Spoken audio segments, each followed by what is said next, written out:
भगवान के हाथ में सब कुछ होता है। भावे तो वर्ग जिंदा कर दे, भावे तो जिंदे को भी खत्म कर दे।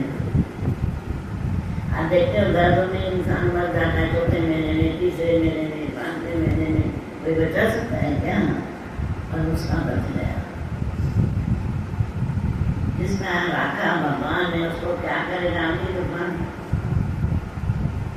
उत्तरा के गर्भ में बच्चा जो नष्ट हो गया था गर्भ शस्त्र से, उसको कृष्ण ने जाके जिंदा कर दिया। उस गर्भ से पैदा हुए माँ ज्ञानी महात्मा जिन्हें सुखदेव जी ने ज्ञान उपदेश दिया। परीक्षित पैदा हुए जिन्हें सुखदेव ने 7 दिन में मुक्त कर दिया।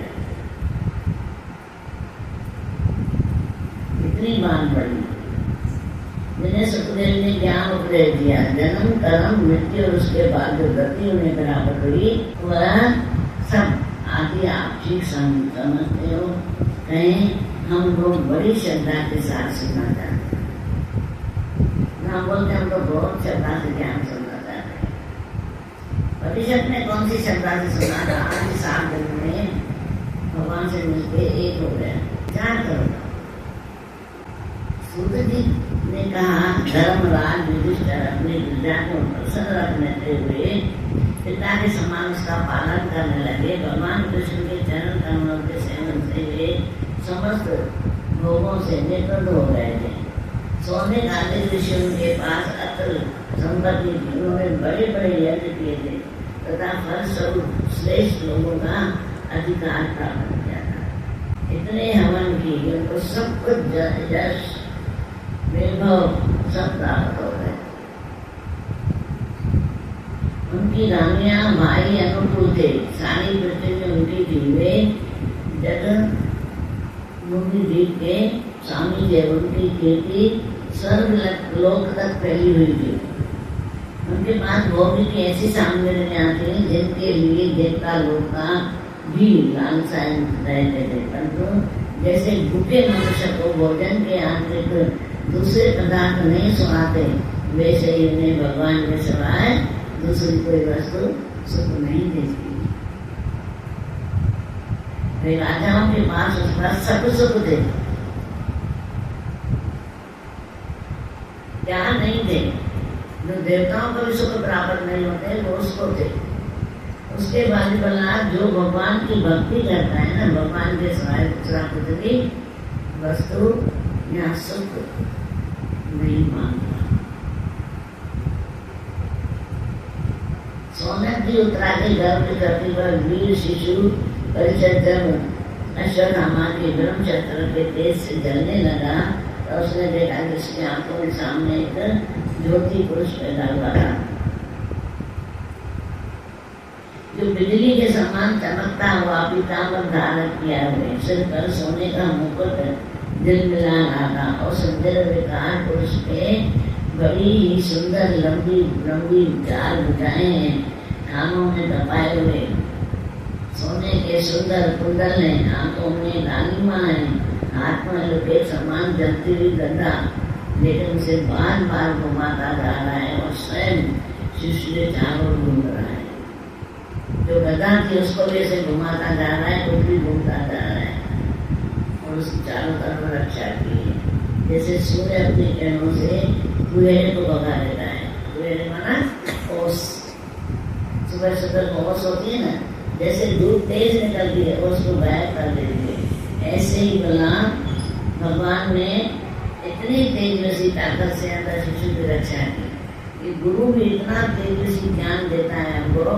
जैसे गुरु के सामने बैठते हैं, हमारे अंदर ओस होती है ना, जो ढक देती है हमारे को, वो ओस हटा देता है। अरे तुम शुद्ध स्वरूप है, तुम ब्रह्म स्वरूप है, तुम जागृत ज्योत है, ये गुरु बताता है और हमारे अंदर भी फिर निश्चय होता जाता है। तेज को शांत करता जा रहा था। उस पुरुष को अपने समीप देखकर वह गर्भ से शिशु सोचने लगा ये कौन है। इस प्रकार उस दम मास के गर्भ से शिशु के सामने ही धर्म रक्षक अप्रेमय भगवान श्री कृष्ण ब्रह्मशस्त्र के तेज को शांत करके वहीं अंतर ध्यान हो गए। जैसे ही बच्चा बिल्कुल ठीक हो गया, भी गायब हो गया, उसको भी शांति आ गई। पांडवों को भी शांति आ गई, हमारा पोता ठीक है।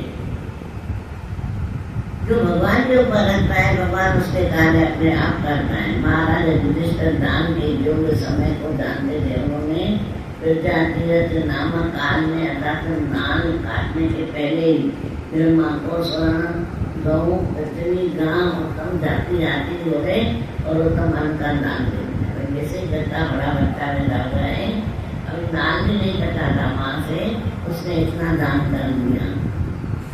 काल की दुनिया गति से ये पवित्र पुरुष वंश मिटाना ही चाहता था, परंतु तुम लोगों पर कृपा करने के लिए भगवान विष्णु ने ये बालक देकर उसकी रक्षा की है। फिर दुनिया में इतनी तकलीफें आ जाती हैं तुम लोगों पर, कृपा करने के लिए भगवान विष्णु ने यह बालक कहा, इसीलिए उसका नाम पड़ा विष्णुनाथ होगा। विष्णुनाथ निसंदेह ये बालक संसार में बड़ा तेजस्वी भगवान का परम भक्त और महापुरुष होगा। युधिष्ठिर ने कहा, महात्माओं ने बालक क्या अपने उज्ज्वल यश से हमारे वंश के पवित्रता कीर्ति महात्मा राज ऋषियों का अनुसरण करेगा? ब्राह्मणों ने कहा, धर्मराज यह मन पुत्र ईश्वा और युग समान अपनी प्रजा का पालन करेगा। तथा दशरथ नंदन भगवान श्री राम के समान ब्राह्मण भक्त और सत्य प्रजापति होगा। यह उसी नरेश शिव के समान दातार होगा, शरणागत वंचन होगा तथा यज्ञों में दुष्टों के पुत्र भरत के समान। यज्ञों में जो दुष्टों के पुत्र थे उनको भी खत्म कर दिया था राम ने। ये जैसे राम से तेजस्वी होगा, राम के समान ही होगा, भरत के समान अपने वंश का पूरा फैलाएगा। भरत ने फैलाया था राम के भाई ने, कितनी रक्षा की थी। धनुधर में यह शस्त्र बाहु अर्जन और अपने दादा पाठक समान अग्रगण्य होगा। यह अग्नि के समान बहुत तेजस्वी होगा, समुद्र के समान दुष्कर होगा, यह सिंह के समान त्राकुल होगा, इतना ताकतवर होगा, समुद्र के समान विशाल भी होगा और शेर के समान ताकतवर भी होगा, त्राकुल भी होगा, हिमालय की तरह आश्रय लेने योग्य है। कोई आसरा लोगों को आसरा देगा, ताकतवर है, सारी दुनिया का सेवा करेगा। लगन फल बताकर और वेद पूजा देकर अपने अपने घर चले गए।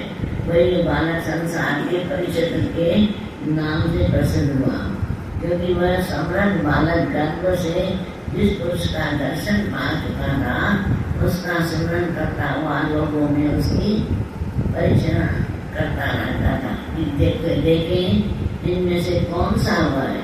फिर संसार में वो ढूंढ रहा था, जो मैंने गर्भ में देखा था वो कहाँ है, बोल नहीं रहा था, मैं सारा वर्ल्ड घूम रहा था, कहीं वो मिल गए।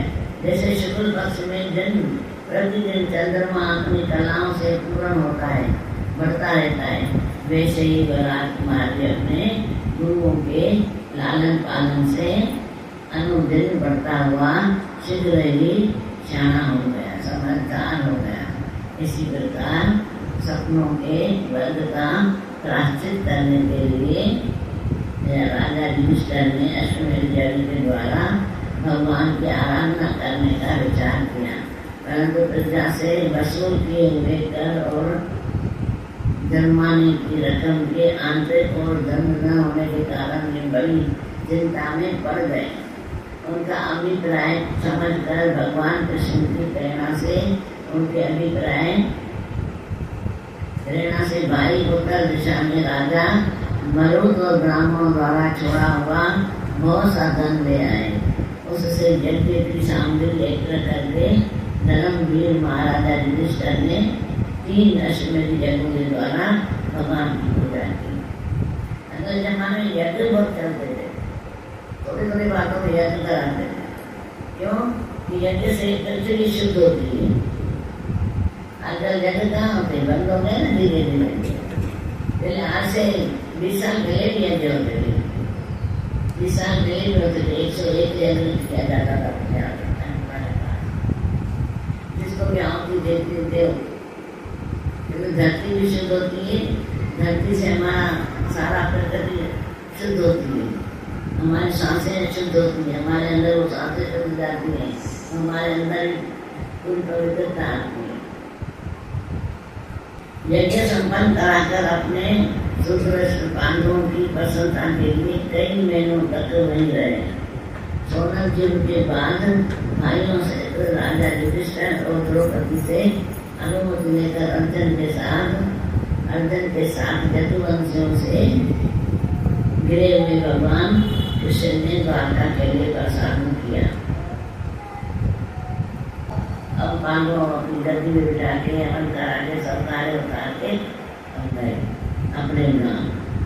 और अपने गांव जाकर थोड़े दिनों में सबसे मिलकर सवार कर पूरे यादव वंश को पूरा खत्म कर दिया। विदुर जी ने मैत्रेय ऋषि से जितने प्रश्न किए थे उसका उत्तर सुनने के लिए श्री कृष्ण ने अनन्य भक्ति हो जाने के कारण वे उत्तर सुनने से उपराम हो गए।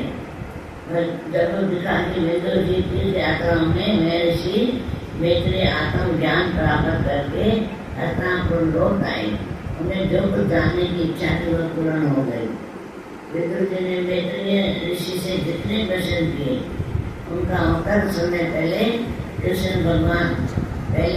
भगवान में अनन्य भक्ति हो जाने के कारण वे उत्तर सुनने के उपरांत हो गए। सोनक के अपने चाचा विदुर जी को आया देख धर्मराज युधिष्ठिर के चारों भाई धृतराष्ट्र,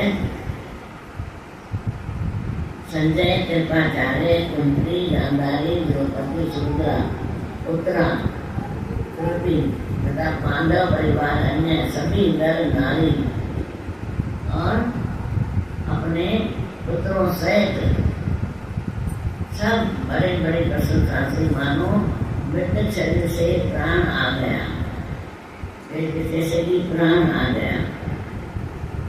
सब आके आनंद से बैठे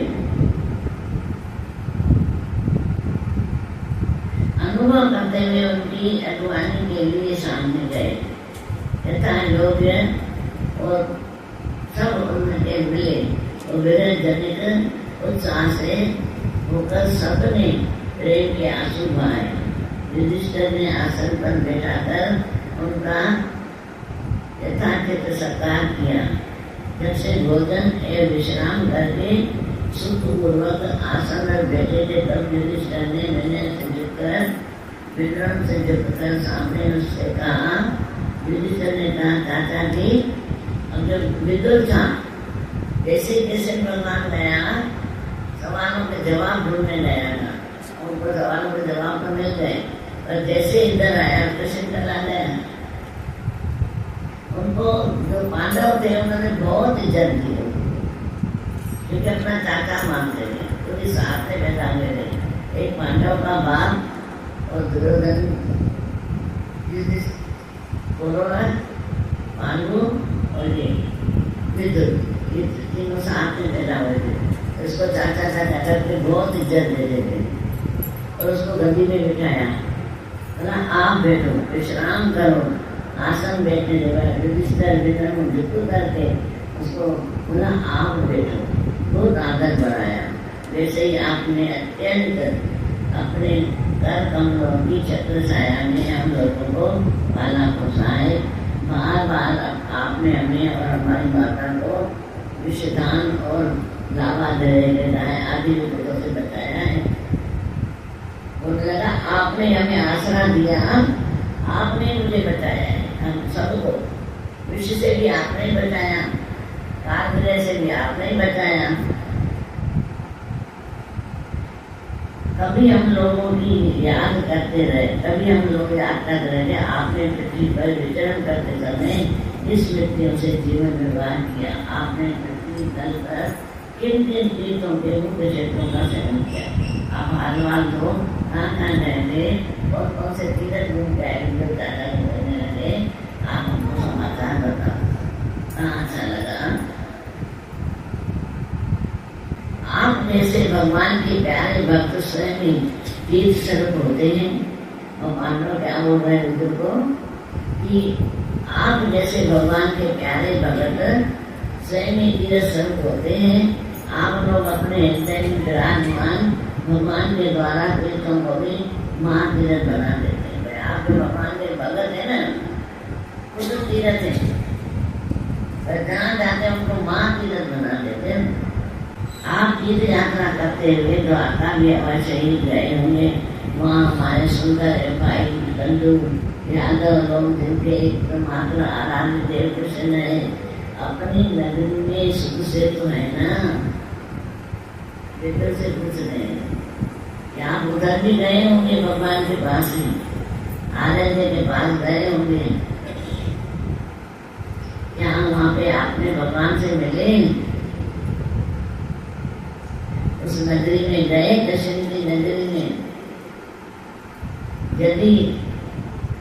यदि जाकर देखा नहीं होगा तो सुना तो अवश्य होगा। युधिष्ठिर ने इस प्रकार पूछने पर विदुर तीर्थ और यदुवंशी संबंध में जो कुछ देखा, सुना, अनुभव किया, सब उसको बदला दिया। केवल यदुवंशी विनाश की बात नहीं करी, करुणा हृदय विदुर जी पांडवों को दुखी नहीं देख सकते थे, इसलिए उन्होंने यह असहाय घटना पांडवों को नहीं सुनाई, क्योंकि वह तो स्वयं ही प्रकट होने वाले थे। पांडव विदुर जी का देवताओं के सम्मान, सेवा, सत्कार देखा बहुत करीब। भाई धृतराष्ट्र की कल्याण कामना से सब लोगों को प्रसन्न करते हुए सुखपूर्वक हस्तिनापुर में ही गए। विदुर को साक्षात धर्मराज के मांडव ऋषि थे। शाप से ही वर्ष के लिए शूद्र बन गए थे। इतने दिनों तक यमराज के पद पर आर्यता थे और वही पापों को उचित दंड देते थे। राज्य प्राप्त हो जाने पर अपने लोकपालों सरीखे भाइयों के साथ राजा युधिष्ठिर वंशधर परिषद को देकर अपनी अतुल संपत्ति से आनंद लेते थे। विदुर था और धर्मपाल था, माना अगले जन्म में लोगों को दंड देता था, पर उसने कुछ ऐसी कर्म कर दिया तो उससे शूद्र घर में चला गया। देखो कोई भी छूट रहा है, कोई भी नहीं छूट रहा है। विदुर को शूद्र घर में जन्म मिला, फिर धीरे धीरे करके वो इस घर में उनके घर में आया है, भगवान से मिला है, भगवान ने हाथों से खाया है। विदुर में डर गया है कृष्ण भगवान के, विदुरानी ने क्या किया, छिलके छिलके खिला रही थी, केले केले फेंक रही थी। विदुर आया, बोला ये क्या कर रही है विदुरानी? नहीं, कृष्ण को देखे तो मदोष हो गई। जब अभी केले खिलाने लगी, छिलके फेंकने लगी, बोला विदुरानी वो मजा कहाँ है, जो प्रेम का मजा था अब नहीं है। तो प्रेम में इतनी मौज है, हम जल सड़ के अपनी जिंदगी खराब कर देते हैं, इतना जलते हैं, अपनी भी जिंदगी खराब करते हैं, सामने वाले की जिंदगी खराब कर रहे हैं, सड़ सड़ के। कुछ मिलेगा नहीं, किसी को भी कुछ नहीं मिला है जलने से। पांडवों को कुछ नहीं मिला है, कितनों के नाम ले रहे, इसको भी कुछ नहीं मिला। एक को मिला, कुछ बेचारी वर मांगे भी 3 दिन पड़ी रही को भवन में, कुछ मिला उसको, रावण को मिला, कंस को मिला, हमको क्या मिलेगा? दुश्मनियों से कुछ भी नहीं मिलेगा। इसलिए किसी से दुश्मनी मत करो, वो दुश्मनी लौट के आती है, हमारा ही जीवन तबाह कर। इसी प्रकार पांडव गृहस्थी के काम धंधों में रम गए और उन्होंने पीछे एक प्रकार से यह बात भूल गए कि अनजान में ही हमारा जीवन मृत्यु के ओर जा रहा है। पता हो सकता है जब हम घर में चलते थे दुनिया में, आज होश आया है सत्संग के बाद, फिर हम लोग मृत्यु की तरफ जा रहे हैं, पता ही नहीं है कितने कितने साल घड़ी घड़ी करके हमारा समय बता रही है, समय जा रहा है कुछ नहीं है। अरे बोला उन्होंने पूरा जीवन ऐसे ही जा रहा था, देखते देखते ही उनके सामने वो समय आ पहुंचा जिसे कोई टाल नहीं सकता। परंतु विदुर जी ने काल की गति जानकर अपने बड़े भाई युधिष्ठिर से कहा, महाराज देखिए अब बड़ा भयंकर समय आ गया है, झटपट यहाँ से निकल चलिए। हम सब लोगों के सिर पर वह सर्वप्रथम काल मंडराने लगा है। धृतराष्ट्र की दृष्टि औलाद शांत हो गई थी, 100 बेटे वो पांडवों में वहां से रह रहे थे दोनों पति। अब विदुर बोल रहा है कि मिट्टी बन रहा है, जल्दी निकल चलो यहाँ से। तो वो दोनों को लेकर के वहां से विदुर जा रहा है, झटपट वहां से निकलना चाहिए। हम सब लोगों के सिर पर वह सर्वप्रथम काल मंडराने लगा है, जिसके टालने का कहीं भी कोई भी उपाय नहीं है। काल के वशीभूत होकर जीवन का अपने प्रियतम प्राणों से भी बात में वियोग हो जाता है। समय ऐसा आ जाता है कि भगवान से बात करने का समय नहीं मिलता है। ऐसे ही समय में एक दूसरे से झगड़ के अपना जीवन खराब कर देते हैं। समय ऐसा चला जाता है, होश ही नहीं होता है, होश ही नहीं रहता है। इसलिए बोला ऐसा मत करना, जिंदगी बहुत हसीन है। तो फिर धन आपकी दूसरी वस्तु तो बात ही क्या है। आपके चाचा ताऊ भाई सगे संबंधी और पुत्र सभी मारे गए, आपकी उम्र भी ढल चुकी है, शरीर बुढ़ापे का शिकार हो गया है। आप पराए घर में पड़े हुए हैं। इस प्राणी को जीवित रहने की कितनी प्रबल इच्छा होती है। इसी के कारण तो आप भीम का दिया हुआ टुकड़ा खाकर कुत्ते का साथ जीवन बिता रहे हैं, उसको विराम दिला रहे हैं, क्योंकि जाना नहीं चाहता है, मरना अभी भी नहीं चाहता है, तो उसको इतना विराम दिला रहा है। तो बोल रहा है इतनी प्रबल इच्छा है किसी के कारण तो आप भीम का दिया हुआ टुकड़ा खाकर कुत्ते का जीवन बिता रहे हैं, जिसको आपने आग में जलाने का चेष्टा दी, विष देकर मार डालना था। भरी सभा में जिनकी विवाहित पत्नी को अपमानित किया, जिनकी भूमि और धन छीन लिए, उन्होंने अंग से पले हुए प्राणी को रखने में क्या गौरव है। आपके अज्ञान की हतोत्साही है कि आप जीना चाहते हैं, परंतु आपके चाहने से क्या होगा। आपके चाहने से क्या होगा। पुराने वस्त्र की तरह बुढ़ापे से गला हुआ आपका शरीर आपके न चाहने पर भी क्षीण हो जाएगा। पुराने कपड़े जैसे गल जाते हैं, शरीर भी दिन दिन जैसे जीवन बीतता जाता है, शरीर भी पुराना होता जाता है, गलता जाता है। अब इस शरीर से आपका कोई स्वार्थ नहीं है, कोई स्वार्थ समझने वाला नहीं है। इससे हंसी मत, अभी शरीर से कुछ नहीं होने वाला है तुम्हारे से। अभी शरीर में फंसी मत, ये शरीर मिथ्या है, इस शरीर को जान के निराली हो जाओ शरीर से। तो दादा भगवान रोज सिखा रहे, तू शरीर में आई, तू आई आत्मा, बहुत वो तुम्हारे जो बुद्धि के चले। और सच्चो आशिक आए तो कुर्बान होता है, जो सच्चा आशिक होता है कुर्बान होता है। अब इस शरीर से आपका कोई स्वार्थ होने वाला नहीं है, इसलिए फंसिए मत, इसकी ममता का बंधन काट डालिए।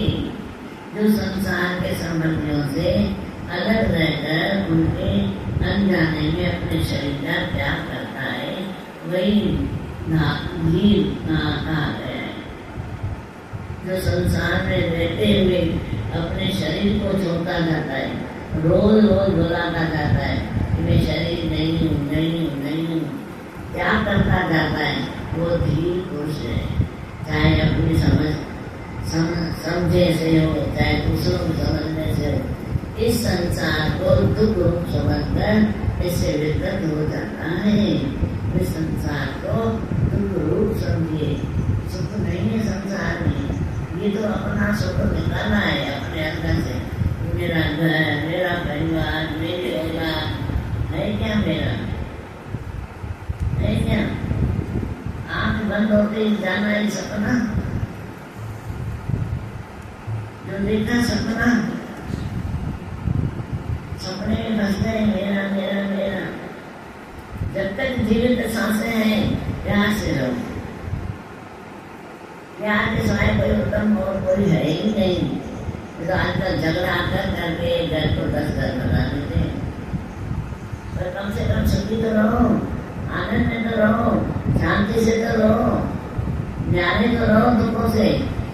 अभी बोला अंतस्करण को वश में करके कहते हैं भगवान को धारण कर संसार के लिए घर से निकल पड़ता है, वही उत्तम मनुष्य है। जो संसार में दुख समझ के उसको अंदर से निकाल देता है और अंतस्करण में सिर्फ भगवान को बिताता है। वो भगवान को धारण करके अंदर में संन्यास के लिए घर से निकल पड़ता है, अंदर संन्यास दे देता है। जगत तेरा प्रेमी नहीं है, नहीं है जगत तेरा।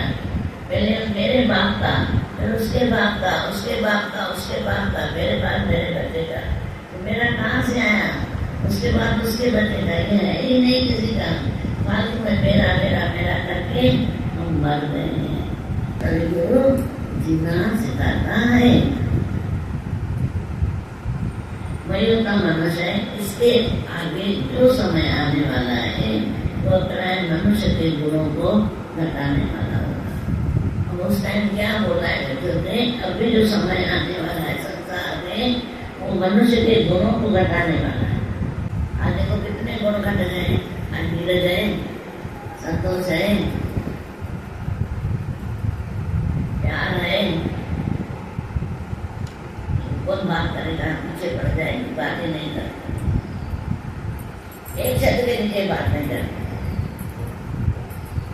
एक जने अंदर से निकलेगी काम करते तभी देखो कितने साल पहले बोल के गए हैं कि मनुष्य के गुणों को घटाने वाला होगा। इसलिए आप अपने कुटुंबियों से उत्तराखंड में चले जाएं। जब छोटे भाई बुजुर्ग ने अंधे राजा युधिष्ठिर को इस प्रकार समझाया तब उनकी प्रतिज्ञा के नेत्र खुल गए। वे भाई बंधुओं के दृढ़ स्नेह पासों को काट अपने छोटे भाई बुजुर्ग के दिखलाए हुए मार्ग से निकल पड़ा। जब परम पवित्रता नंदी नादानी ने देखा कि मेरे पति देव तो उस हिमालय की यात्रा कर रहे हैं जो सन्यासियों को वैसा ही सुख देता है जैसा वीर पुरुषों को लड़ाई के मैदान में अपने शत्रु के द्वारा दिए हुए न्याय योजक करवा से होता है। तब वे भी उनके पीछे पीछे चले पड़े। देखा कि मेरा पति अभी जा रहा है, जैसे लड़ाई के मैदान में तैयार होके जाते हैं ना, मेरा पति जैसे जा रहा है मैं भी उसके साथ जाऊंगा। वो भी पीछे पीछे गई, दोनों गए। युधिष्ठिर ने प्रातः काल संध्या वंदन तथा अग्निहोत्र करके ब्राह्मणों को नमस्कार किया। उन्हें दिल सोने का दान किया। इसके बाद वे गुरु जी के चरण वंदना के लिए राजमहल गए। तब उन्हें धृतराष्ट्र, विदुर तथा गांधारी के दर्शन नहीं हुए। युधिष्ठिर ने उधर बने होकर वहीं बैठे हुए संजय से पूछा, संजय मेरे वे विरध और नेत्रहीन पिता धृतराष्ट्र कहाँ हैं? पुत्र शोक से पीड़ित दुखिया माता गांधारी और मेरे परम हितैषी चाचा विदुर कहाँ चले गए? दाऊदी अपने पुत्रों और बंधु बांधवों के मारे जाने के से दुखी थे। मैं बड़ा मदबुद्धि हूँ, कहीं मुझसे कहीं अपराध की आशंका करके वे माता गांधारी रहकर तो नहीं कूद पड़े। नहीं वो कूद तो नहीं पड़े नदी में क्योंकि युद्ध के कारण बाढ़ से में तो नहीं कूद गए। जब हमारे पिता पांडु की मृत्यु हो गई थी और हम लोगों ने नन्हे नन्हे बच्चे थे तब उन्हें दोनों चाची चाचाओं ने बड़े बड़े दुखों से हमें बचाया था, वे हम पर बड़ा ही प्रेम रखते थे। आज वहाँ से कहाँ चले गए, सब ढूंढ रहे हैं कहाँ चले गए, ऐसे कैसे चले गए। बोला गंगा में कूद में आत्महत्या तो नहीं कर ली। युधिष्ठिर को कुछ उत्तर न दे सके, फिर धीरे धीरे बुद्धि के द्वारा उन्होंने अपने चित्त को स्थिर किया, हाथों से आंखों से आंसू पोंछे और अपने स्वामी युधिष्ठिर के चरणों का सुमरण करते हुए युधिष्ठिर से कहा, नंदन, मुझे आपके दोनों चाचा और दादा के संकल्प का कुछ भी पता नहीं है। माँ भाव मुझे तो महात्माओं तब लिया। संजय और प्रकार कहीं रहते कि सात देव ऋषि नारद आ पहुंचा। महाराज युधिष्ठिर ने भाइयों से उत्तर में प्रणाम किया, उनका सम्मान करते हुए बोले। युधिष्ठिर ने कहा, भगवान, मुझे अपने दोनों चाचाओं का पता नहीं लग रहा है, न जाने वो दोनों पुत्र सोनों के व्यापक कहाँ चले गए, मुझे पता ही नहीं। न विदुर का पता है, न नारद का है, न युधिष्ठिर का है, मुझे पता ही नहीं कहाँ चले गए। भगवान अपार समुद्र में कर्णधारी के समान आप ही हमारे पारदर्शक हैं। तब भगवान के परम भक्त भगवंत में ऋषि नारद ने कहा, धर्मराज, तुम किसी के लिए शोक मत करो, क्योंकि वह सारा जगत ईश्वर के वश में है। वह सारा जगत ईश्वर के वश में है। सारे लोकपाल विवश होकर ईश्वर की आज्ञा का पालन कर रहे हैं। वही एक प्राणी को दूसरे से मिलाता है और वही उन्हें अलग भी करता है। ये भगवान का काम है, ये सब भगवान का काम है। जैसे संसार में जनानियों की इच्छा से ही खिलौने का सहयोग होता है। खिलौने माना खिलाड़ी किससे खेलते हैं, बेट से।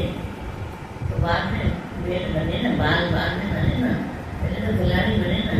ऐसे ही दुनिया में लोग बने और उनकी जो भी करना होता है, कर्म की कहानी वो भी बन जाती है। अब जहाँ उनको जाना था वो पहुँच जाएगा, उसकी चिंता मत करो। इसीलिए धर्मराज वे दीन दुखी चाचा चाची असहाय अवस्था में मेरे बिना कैसे रहेंगे। इस अज्ञान जन्म की विकलता को छोड़ दो। यह 5 भूतों का शरीर काल कर्म गुणों के वश में है। अजगर के मुंह में पड़े हुए कुछ के समान वो पराधीन शरीर दूसरों की रक्षा क्या कर सकता है।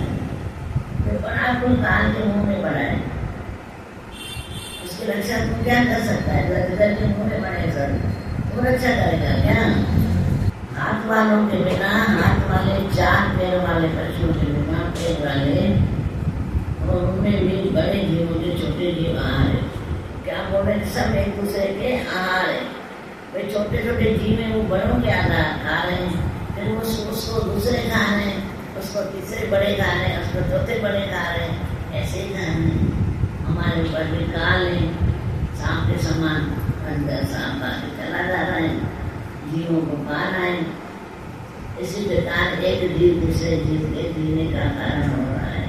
इन समस्त रूपों में जीवों के बाहर और भीतर वही एक स्वयं प्रकाश भगवान जो संपूर्ण आत्माओं के आत्मा है। माया के द्वारा अनेकों प्रकार के प्रकट हो गए हैं। तुम केवल उन्हीं को देखो, तुम दूसरों को क्या देख रहे हो। जो प्राणी जीवन दान दे रहे हैं, ले रहे हैं, जो संसार में चल रहे हैं, तो भी संसार में चलो, जिसको आना था आ गया, जाना था चले गए। तुम क्या सोच रहे हो। काल रूपी अजगर सबको खाता है। अपनी देवताओं का कार्य पूरा कर चुके हैं। थोड़ा सा काम और शेष है, उसी के लिए रुके हुए हैं।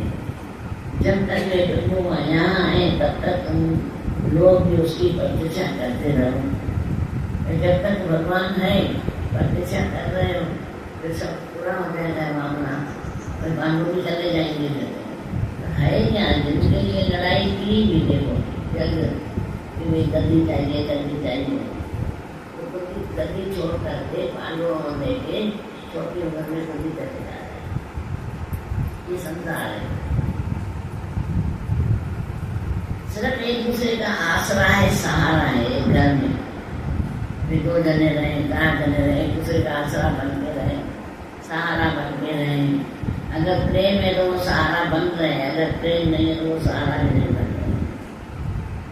ये जीवन है, इसलिए हम चलन एक छत के नीचे हैं तो अहंकार न करें, बुद्धि के साथ भगवान को प्रेरणा करें, हाथ जोड़कर आत्मा लीन करके उसे अपने महाआकाश में करें कि भगवान हम सब आकाश एक के नीचे बैठे हैं, सब अमान आत्माएं हैं, कोई अलग नहीं है, हमसे जुदा कोई भी नहीं है, सब आत्माएं हैं।